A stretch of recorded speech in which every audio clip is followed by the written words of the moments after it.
তামান্নার খুন আমাদের সবার মনে থাকবে। নির্বাচনের সময় যেভাবে ভোটের রেজাল্ট বেরিয়েছে, তৃণমূল তো জিতবেই, তৃণমূল না জিতলে ভোটের ব্যবস্থাপনাই তো বদলে যাবে, এবং সেই আনন্দে একটা বাচ্চা মেয়েকে খুন করে দিল। তার পরিবারটা সিপিআইএম, বামপন্থী, গ্রামটা সিপিআইএম প্রভাবিত, সেই কারণে এত এত নৃশংস। তার বিচার রাজ্য সরকার দেবে না, রাজ্য প্রশাসন দেবে না, রাজ্য পুলিশ দেবে না, দিল্লি দেবে কিনা আমি জানি না, কিন্তু ওর মা সিবিআই দাবি করেছেন। অন্তত সেটুকু তো মানুক। মেয়েটাকে তো নিয়ে নিল, যা 12টা বাজাবার তো বাজিয়ে দিল, রাজ্য পুলিশ তো অপরাধীদের পাশে থাকলো।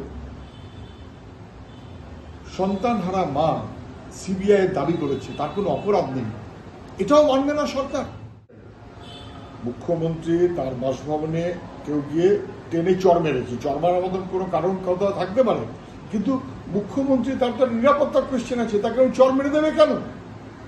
এখন যদিও যে চর মেরেছে তার মা বলছে ওর বোধহয় একটু মাথা টাথা খারাপ, আমাকে আমার করতেই বাড়ি ছেড়ে চলে যেতে হয়েছিল। কিন্তু যাই হোক, তার প্রশাসনের কাজটা কি, নিরাপত্তার কাজটা কি? অপরাধ করলে মানে সে নেতা হোক আর যেই হোক, তার বিরুদ্ধে মানুষের রাগ থাকতে পারে, কিন্তু আমার রাগ হলো বলে বা আমি একটু এদিক ওদিক আছি বলে যেহেতু চর মেরে আসলাম, তো পুলিশগুলো ওখানে কি সেবন করছিল গঞ্জিকা? ও তো কেন্দ্রীয় সরকার, ওদের মন্ত্রী তো অমিত শাহ। অমিত শাহকে তো উত্তর দিতে হবে যে কেন তার পুলিশ ব্যর্থ মুখ্যমন্ত্রীকে তার বাসভবনে গিয়ে ঠাটিয়ে চর মারল। যে শর্ত লাগিয়ে দিচ্ছেন তাহলেই উনি বিল সমর্থন করবেন, কিন্তু বিল সমর্থন করার মতো প্রশ্ন নেই। হঠাৎ অভিষেক ব্যানার্জি কি একটা সেকেন্ড লাইন খুলে রাখছেন নাকি, এরকম করলে আছি ওরকম করলে নেই, দেখো বাবা আমি পুরোপুরি বিরুদ্ধে নয়, এটি তার বন্দোবস্ত নাকি? 15 দিনের মধ্যে প্রমাণ করতে হবে, 10 দিনের মধ্যে প্রমাণ করতে হবে, 20 দিনের মধ্যে প্রমাণ করতে হবে।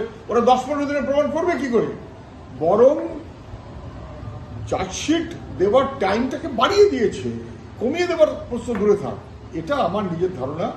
অভিষেক ব্যানার্জিরা এই কথাটা বলার মধ্য দিয়ে একটা সেকেন্ড কোনো লাইন অফ ডায়ালগ খুলে রাখার চেষ্টা করছেন কিনা আমি জানি না, কিন্তু এটা এতটাই বেঠিক এবং এটা কোনোভাবেই আমাদের দেশে সংবিধানের এই সংশোধন হবে বলে আমার মনে হয় না।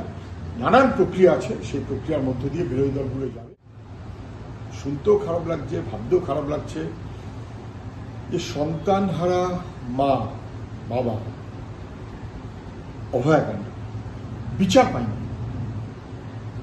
1 বছর ওপর হয়ে গেছে বিচার পায়নি, বরং তারা প্রতারিত হয়েছে বারে বারে, রাজ্য সরকারের কাছে বটে, দিল্লিওয়ালাদের কাছেও বটে, প্রতারিত হয়েছে, বিচার পায়নি।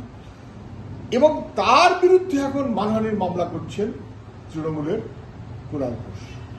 কত ইনহিউম্যান বুঝতে পারছেন? সন্তান গেছে গেছে, তারপরে পিছিয়ে দেবো আমরা, দিল্লি লোক দেখাবে, রাজ্য লোক দেখাবে, এই করবো ওই করবো সেই করবো, কিন্তু আমরা কিছুই করবো না। 10 লাখ টাকা দিয়ে রফা করতে চেয়েছিলাম, রফা যখন হয়নি যা খুশি করতে পারি, মানহানি মামলা করে দিলেন কুণাল ঘোষ।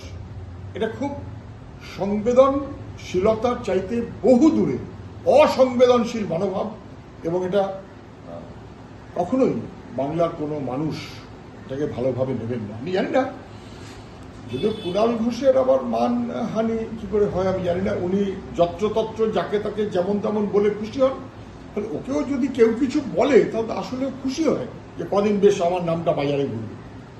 বাংলা খবর, আপনার রাজনীতি, আপনার আওয়াজ।